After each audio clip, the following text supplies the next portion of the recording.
Kimyo universiteti hospital klinikasida vrach-reanimatolog ansambli o'zim ishlayman. Bizga hozirda Surxondaryo Denov tumanidan 34 yoshli ayol bemor murojaat qilib keldi. Bemorda asosiy kasallik, ya'ni sistemali kasallik, ya'ni bo'g'imlarda xalq tushunadigan tilda revmatizm deyiladi.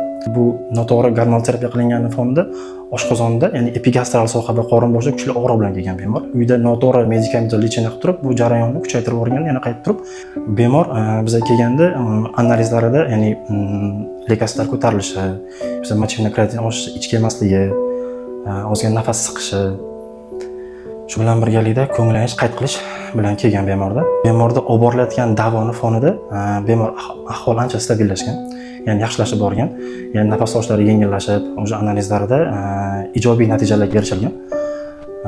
Bemor xudo xohlasa shu 3-4 kun ichida terapiya bo'limiga ya'ni o'tkazilib, uyga javob beriladi.